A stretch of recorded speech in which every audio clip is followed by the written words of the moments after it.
Hello, Matt from Movement Audio and Poole, and today we're going to be talking about Pro-Ject's newest addition to their turntable range. This is the Xtension 10. It's actually third from top of the Pro-Ject tree, and above this is the Pro-Ject 12 with a 12-inch arm, but it's starting to get rather big, and above that, of course, is their range-topping signature. So let's have a look at what we've got here then. Well, as you can see, a beautifully finished turntable, and the thing here, it's mass. And when you get up into reference turntable territory, mass makes a lot of sense. So we've got a very heavy plinth, an exceptionally heavy platter. And the platter is probably one of the more interesting bits because there's a lot of engineering gone into that. It's made of actually 4 different materials. You see it's got a metal surround, and within there's silverthane, acrylic. On top here, the mat, which is part of the plinth, the platter rather, is made of actually recycled vinyl records. So when you put the record on there, the record really becomes part of that whole mass. And to make that even more effective, it comes with a massive puck that goes on the top to make sure the record sits flat, and it really is part of that platter arrangement. Let's look at the arm. So as previously said, this is the Xtension 10, so that means a 10-inch arm. It's the evolution arm, massively over-engineered bearing housing, very high quality cables from the cartridge right the way through to the base of the arm, where you do have the choice on cables. The cable that comes with it is a silver-plated cable from Vanden Hull. There are of course other choices available. You can even have balanced if your phono stage will take balanced.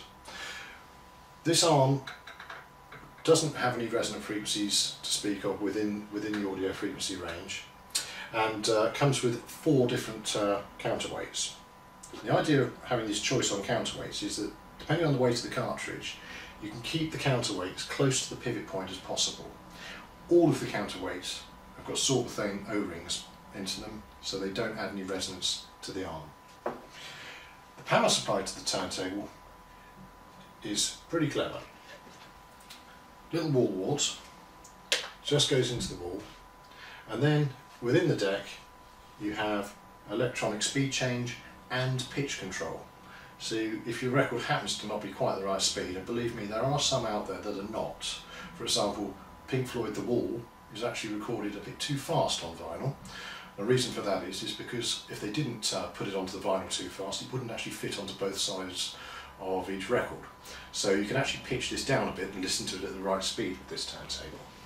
It's a belt drive turntable, the belt going right the way around this heavy platter here. And the motor is actually tuned and chosen specifically for this platter and plinth combination. So all motors are measured, all plinths are measured, all platters are measured, and they put together ones that do not correspond in resonant frequencies, so there is no problem with any peaks or troughs in the resonant frequencies which you hear. Now, it's not as such a suspended design. It relies on mass. However, each foot has magnets built into it, opposing magnets. So although this deck weighs, well, when you can see when it's packaged, 50 kilos, although this deck weighs an incredible amount, the load that each foot sees is a bit less than the actual suspended mass, because the magnets oppose each other. It doesn't float like something out of Star Trek, but they just give that sort of that lift to stop there being too much weight and add a degree of coupling. Also, there are opposing magnets in the underside of this plinth and in the underside of this platter. So again, they repel, so there's less pressure on the bearing. So the deck is very, very, very free to move despite its mass. Now, in terms of sound quality, well, it kind of sounds like it looks. Lots of mass, so the sound is solid, precise, musical, neutral, absolutely spot on. Cartridges, well, this arm will take any cartridge. It'll track pretty well any Tress record we've tried, certainly, and we'd recommend something perhaps from Audiophile. This is a Cadenza Black, The cadenza range of moving coils are excellent and work exceptionally well in that tone arm there, but any high quality moving coil will work really well in this turntable. This deck obviously comes in quite a large box, necessarily so because the deck itself is massively heavy, and people have asked, you know, what are they supposed to do with this box once they've got the turntable up and running and they're busy enjoying their turntable. Well, perhaps in another video I can show you, with a little bit of maths and a little bit of work with a jigsaw, I can show you how to convert this box into a bandpass subwoofer using a 15-inch drive unit. But that's something for another day perhaps.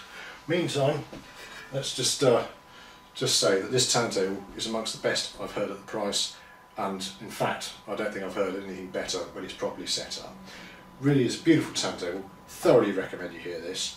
If you'd like more information, do have a look at our website, which is www.movement-audio.co.uk. Give us a ring, 01202 730 865. Thank you very much.